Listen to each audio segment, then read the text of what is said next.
Hello and welcome. I'm Kenzie. And I'm Carli, and this is Ask a Therapist. Each week, we explore life's most relatable questions, from relationships and boundaries to burnout and self-worth, all through a therapist's lens. We're licensed therapists, but this isn't therapy. It's a place for insight, reflection, and a little humor along the way. Your questions, our insights. Ask a Therapist. This podcast is intended for entertainment and educational purposes only. The content shared should not be considered a substitute for professional mental health care, diagnosis, or treatment. We strongly encourage listeners to seek help from a licensed mental health professional for any personal or psychological concerns. Any advice or commentary offered is based solely on the information provided. As such, we cannot guarantee any specific outcomes, and the feedback given should not be interpreted as professional mental health advice. If you are experiencing a mental health crisis, please call 911, 988, or 211. All right, welcome back, everybody. This is episode 14 of Ask a Therapist. And this week we are focusing on friendship boundaries and getting curious around the expectations we have of friends and what non-negotiables might be for us. We want to share a quick reminder that while our questions are specific to listener submissions, the insight and responses we share are meant to be supportive and applicable to anybody who may be listening. So if you're needing some insight into friendship boundaries or just curious about our therapist perspective on this episode is for you. We're excited to explore this with you all, so let's get started. Carli, in the theme of friendship today, our icebreaker question is a good one. It is, how do you make friends as an adult? This is such a good question, and it's a hard one, I think, because for most people, the majority of your friends growing up are people that you're around, right? They're people you go to school with. They're people you maybe play sports or do some sort of extracurricular activity with. And there's almost like, or they're people you live around, around your neighborhood. And it's almost like this built-in pool of people to choose from. Even if you're not friends with everybody in your circle, you're at least exposed to enough people that you're seeing on a regular basis to where if you want to develop that friendship, the opportunity is there.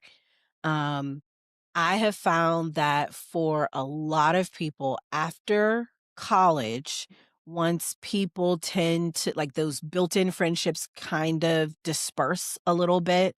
If you go to college in a city, like maybe a few of you kind of stay around and that can be really nice. Or if a group of you kind of move to a particular area, that can be helpful. But for the most part, that is the end of the built-in friendships. And I think a lot of people look for friends at work, which, makes sense. Again, you're around these people all the time. But with the rise of remote work, also depending on what industry you're in, if there are not a lot of people maybe of your same age or demographic or people that you can relate to, then you're kind of on your own. And I definitely experienced this. I've moved quite a few times. And so like I've had that experience of having to build like a community somewhat organically. And it's not easy. Like it really isn't easy. So I would say some of the ways that I have made friendships in adulthood is through other friends. So, if you have a friend and they're like, oh, my cousin lives, out there, or so-and-so is, like that can be a great way to connect with new people. I can remember being new in my neighborhood when I lived in Dallas, and some of our friendships we made because like we would literally see people like while we were walking our dog, like they would be outside, or we go to the gym or something and they'd be there.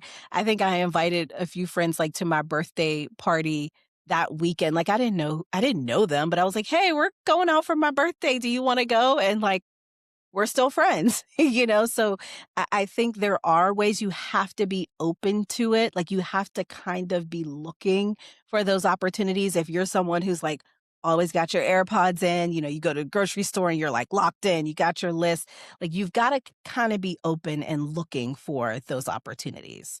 What about, and I will just add, I describe myself like, I think I'm pretty, polite, like well-mannered, but not very friendly. It does take a lot for me to like put myself out there. So that felt very out of my element to just Sure. introduce myself to someone almost like, hey, do you want to be my friend? Or it feels Yeah. awkward.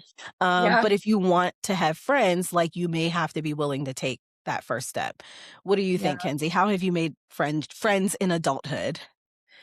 Yeah, I also really love this question just because it is something that comes up all the time. Like even in just conversations with friends from college or and it like people that you know that you've been friends with forever and it's kind of like how are you guys making friends? Like what what are you doing? Like it's something that people struggle with a lot. Um and also I'll say this, like I also think that it can be harder for men, especially after college to do this and then it can be for women because there's so many more like almost like groups designated to doing social things as women. So I will put that caveat a little bit of like this is coming from a woman's perspective. Um and I would be very curious to have any like, male listeners chime in and kind of share what has worked for them.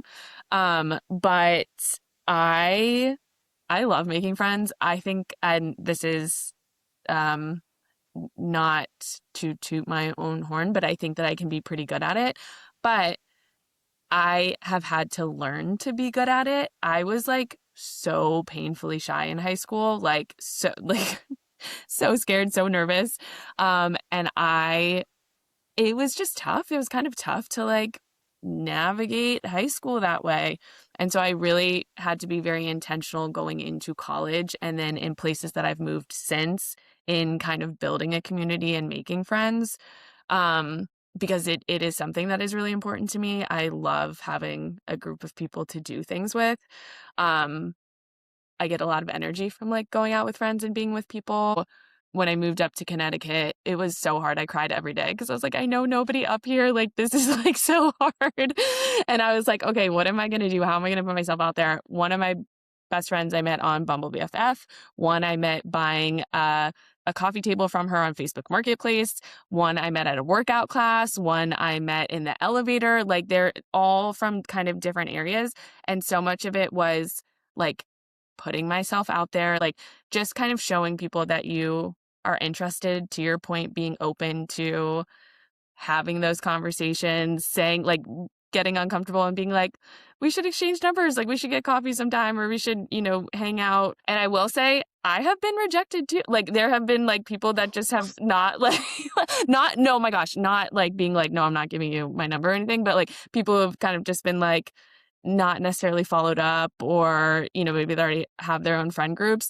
And that can be hard, but like that is not always going to be the case. And I wouldn't have my other really great friends if I let that kind of dictate and determine. So just putting that out there too. Yes, it can be scary. Yes, it can be hard. You might not always get the response that you're looking for, but the more that you try, the more people you're going to meet and, kind of build that community.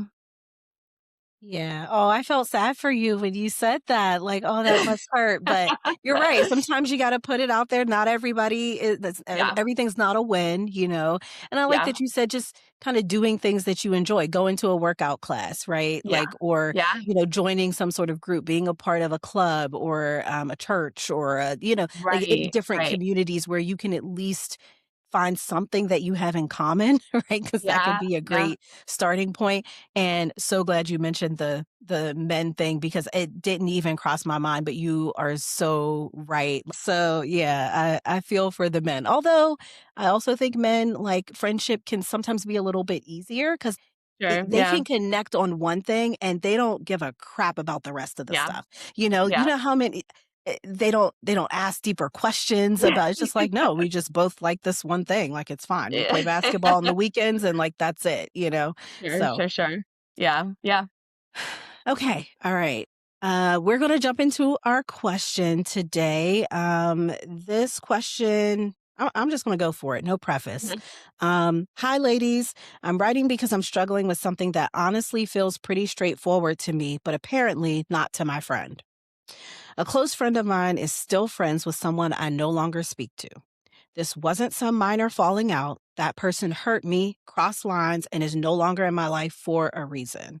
When I made the decision to cut them off, I assumed the people closest to me would understand what that meant and act accordingly. Instead, my friend has chosen to stay close with them.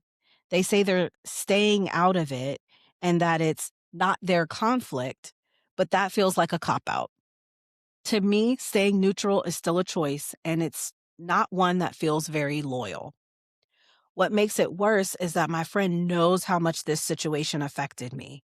They know I'm still hurt, yet they continue a relationship with someone who caused that hurt. Every time I think about it, it feels like a reminder that my feelings aren't important enough to matter when it's inconvenient. Mm. I don't think it's unreasonable to expect loyalty from people who say they care about you. If someone hurt my friend badly enough to be cut off, I wouldn't hesitate to distance myself from that person. That's what friendship looks like to me. I guess my question is, am I wrong for expecting my friend to choose me? Because right now it feels like they already made a choice and it wasn't me. I felt the bite in like in Mhm. Mhm. in this letter. Kenzie, what do you think? What's your first reaction? Yeah, absolutely. I think that that bite that you are referencing is hurt, right? Like there's so much hurt in this. And I think people handle their hurt so differently. And I think that's something that kind of is coming across in this letter is like a fear almost of um all right, I'm hurt and now I'm angry. Like I am afraid that I am not being chosen. I am afraid that I am not being validated in this experience that happened to me. And so now I'm kind of pissed. Um and it's really not making sense to me. I think that's something that's really coming through in this letter is like I just don't get this. I do not understand this decision. There's a little bit I do kind of want to point this out. That line of like, I don't think it's unreasonable to expect loyalty. I wouldn't hesitate to distance myself from that person. There is definitely like an applied action of how they would do something that they're applying and what that means. And they're applying it to that other person. So kind of saying like, because they haven't cut this other person off, it means that they don't care about me. And I think that's what this person is responding to ultimately is like, in my mind, what I would do seems so obvious that the fact that you aren't doing that means, that I don't matter.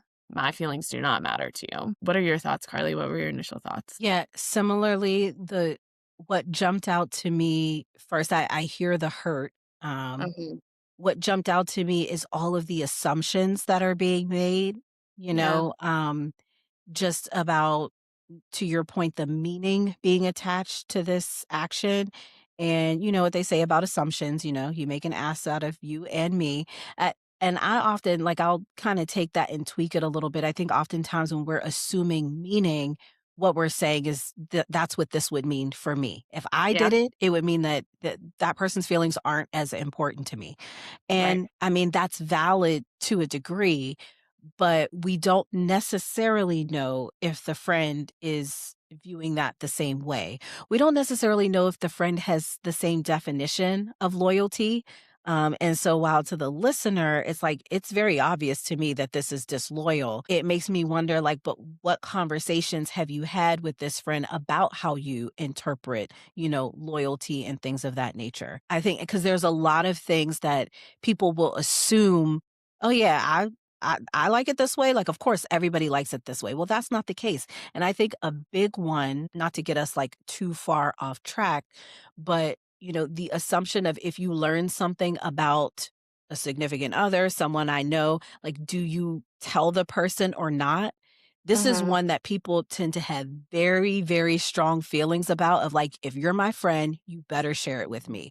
Or Mhm. if you're my friend, like, protect me. Don't be the person that comes with the bag of bones, like, exposing things to me. That's not loyal to me.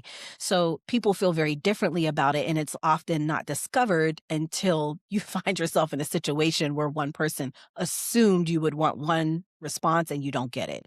So I'm Right. just bringing that up to say, sometimes we have to have very explicit conversations with friends about how we interpret things, how we want to be treated, right? You can treat someone the way that you want to be treated, but Mhm. that next level is treating them how they want to be treated, and I don't know how much of that context the friend has. So, Yeah, I don't think that that's mentioned here, right? It kind of says like it seems obvious to me, but we don't know that this listener has had a conversation around how it feels that they're still in communication with that other person.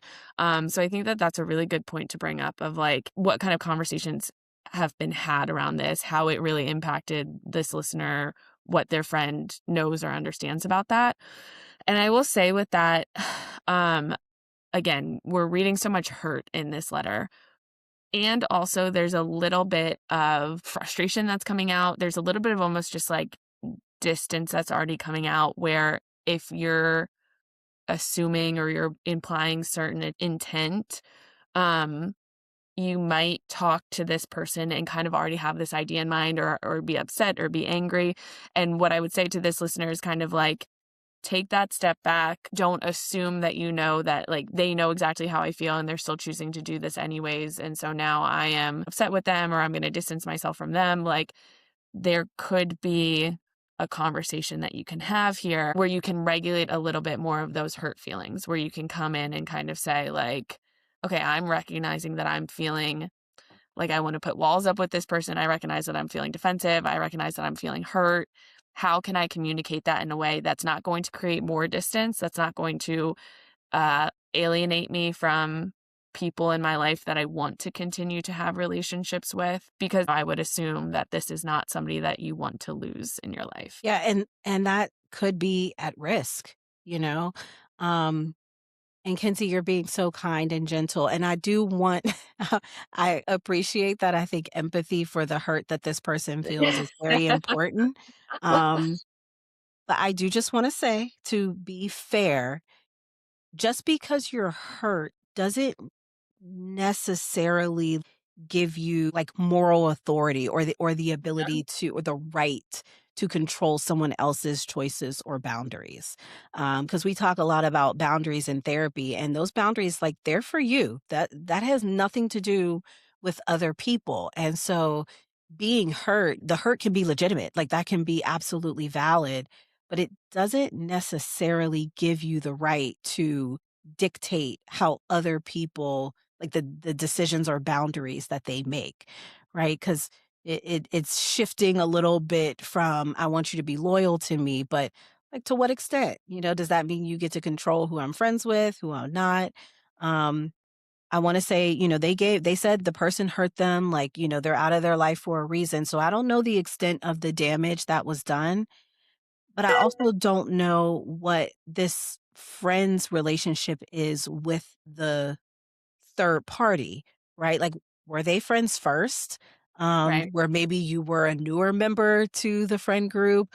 Do you all share? Is it like a group of friends where excluding that person kind of becomes more of a challenge? I don't know. Do they work with the person? Like, does it make it is disconnecting actually a little bit different or more of a challenge than you're giving credit to? These are things that I don't know, so it's a little hard to say like for sure you're valid in expecting this friend to cut this person off. I mean, that could have been their friend for the past 20 years for all we know, and you know, Sure. maybe you're a newer friend. I don't know that that's you can want it. I don't know that it's a realistic expectation. Right, right. And I think even regardless of the relationship, you can want it, and that doesn't mean that you're valid in asking for it. Like I think that's a really good point to bring up of you can't control other people. You can't control what other people are going to do or how they're going to think or how they're going to respond to something. And you know, to make that an expectation, it's going to be pretty difficult throughout relationships in life. And why also like why is it so hard for this listener? Like are they getting memories every time that they hang out? Are they just feeling like they're not being chosen? Like what are some of those beliefs that are coming up that might be influencing this way of thinking? That also might not necessarily be true. Like is it possible to have a relationship with this friend and they still have a relationship with the person that you cut off. And can you be okay with that? Can you handle that? Yeah, I'm really curious to know your thoughts on the part of like neutral is still a choice, right? Because this person is Mm. definitely interpreting that as taking a side. It's like they're saying they're not taking sides, but clearly they didn't take my side. So therefore, Mhm. that means they're on the other person's side.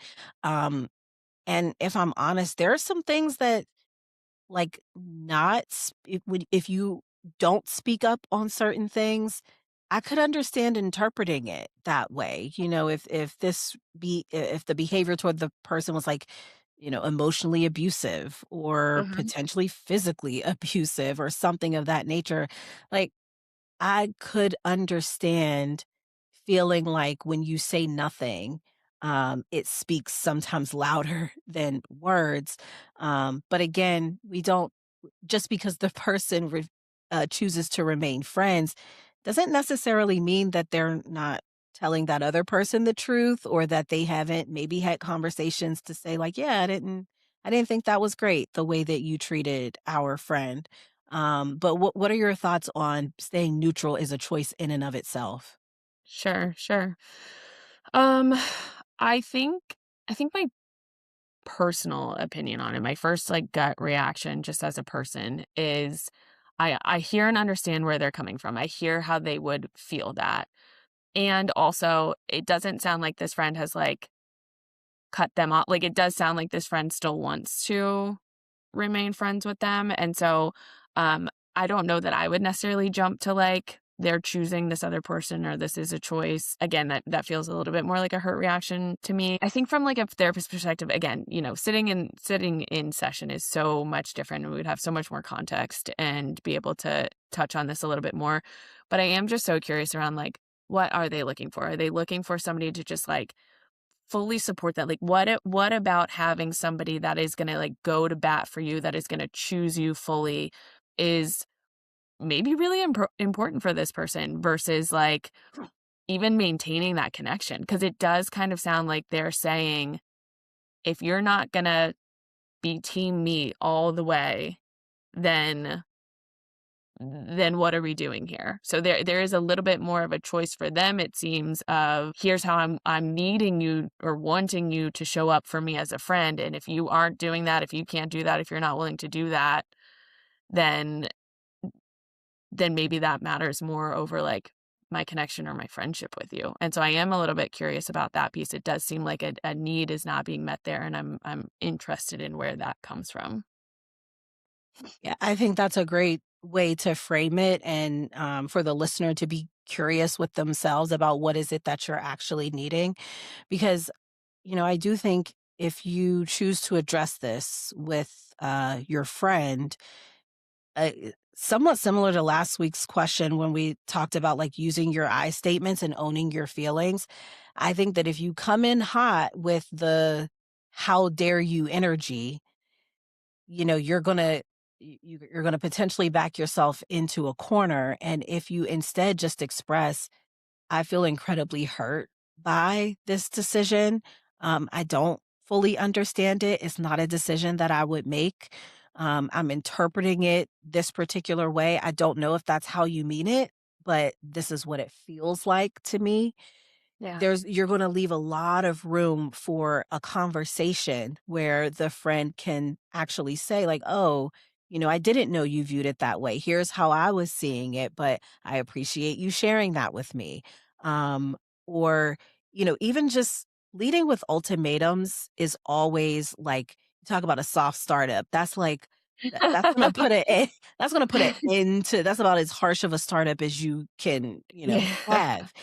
So let's try not to lead with the ultimatum of all or nothing because it's going to leave so much room for a conversation, to your point, Kenzie, about what do you actually need here? Because what stood out to me is them saying, like, I don't feel like my feelings are important to, this friend. And Right. so, if that's what you're actually needing to know, that they care about the fact that you were hurting, they saw it, they understand it, they empathize with you, like, there may be other ways for that friend to show that to you and demonstrate that outside of ending their connection with the other person. Right? Yeah. So, like, what is Yeah. it that you're actually needing? And maybe there can be a little bit of negotiation there, like maybe you Yeah. don't want them to like bring that friend as their plus one when you all are hanging out. That might be a clear boundary. Or maybe you ask that they like not discuss you with that Yeah. friend. Like, I would just prefer if my name comes up that like you shut the conversation down. Or you may even ask that they be honest with that third person, like if they don't agree when it comes to things specifically related to you. So it might be like, well, I would just want to know that if my name comes up or the situation comes up, Yeah. that it's not just going to be like a bashing session, that you would be Yeah. willing to say like, well, I think maybe you're missing a piece here, or I think that maybe you're being a little harsh. Maybe that's not how he or she meant it, or whatever. So, in other words, there's so much in between that Yeah. friend just cutting them off, but to your point, you've gotta get clear about what you're actually needing and asking for, because it's Right. possible that your friend could meet you more in the middle than you're even realizing. Right. Right. Yeah, I think that's something that, it's a theme throughout a lot of our episodes, but something that's coming up for me is just kind of like, I hope I get this like visual, and this is my hope for this listener or other listeners, right? That you hear this and you can almost just slow down a little bit and be like, okay, wait, what am I actually feeling? What's actually coming up for me in how I'm responding to something? Like, what's the emotion that I'm feeling? What are the thoughts that are coming up for me? In reflecting back on this, can I slow down a little bit? Can I be honest with myself? And can I figure out a way to communicate those thoughts and feelings, not even just to the other person, but to myself too? I'm feeling hurt. I'm feeling like I'm not chosen. I am feeling like now I've got to be the one to defend myself, and I'm going to take everybody else down if they're not willing to like ride with me, right? And if you can slow that reaction down and you can kind of say, like, what I'm really needing is I'm needing somebody to say that they care about me. I'm needing somebody to show up for me and support me. Um, and maybe I need to adjust my expectations of how they do that. But that's going to lead me to feeling heard, understood, connected versus alienated and hurt. Yeah, I think that's completely fair. The last thing that I'll say about this, and then we can get your final thoughts, Sure. just to leave room, because sometimes I can always think of an exception where it's like, no, that would be that would be the line for me. That would be the end. Um, I would say if you are so hurt by this friend's choice to remain friends with the other person, what you need to really sit with is if you're ready to let go of your friendship, to honor those feelings. So, in Yep. other words, it's not about controlling what that friend chooses to do or who they choose to stay connected to, but you may have to decide to protect your own peace, to, protect your own well being. Actually, I don't know that I can be connected to someone who made that choice. Mhm. That is your right. That's a boundary that you can hold, especially if all these other kind of like middle ground things that we're suggesting don't really feel applicable. Yeah. Then you need to come to terms with the idea that I need to be ready to walk away and end this friendship. What I don't get to do is tell them what they need to do. Yeah. So, Yeah. Yeah. yeah. No, I think that's a perfect thought to end on. I like that. Hey, okay. If you'd like to hear our thoughts on a topic that matters to you, email your question to info@askatherapist.com. We'd also like to hear your thoughts on today's topic. What resonated? What didn't? What did we miss? If you have advice for our listener, please share it. You may just hear your feedback on a future episode. Follow us on Instagram and TikTok at askatherapist_pod. Emails and DMs are always welcome. Also, if you'd like to connect with me or Kenzie and learn more about the services we offer in our private practices, check the show notes for ways to reach us directly. With that, we're signing off. Thanks for listening. And remember, don't wing it, just ask a therapist. Bye. That's it for today's episode. We hope it gave you something to reflect on, or maybe even that aha moment. If so, you know the drill. Rate, review, subscribe, and don't forget to text it to the group chat. Remember, sharing is caring. If you have a question you want us to tackle, big or small, we want to hear it. Email us at info@askatherapistpod.com or slide into our DMs on Instagram at askatherapist_pod. You bring the questions. We'll bring the insight and probably a metaphor or two. This is Ask a Therapist. See you next time.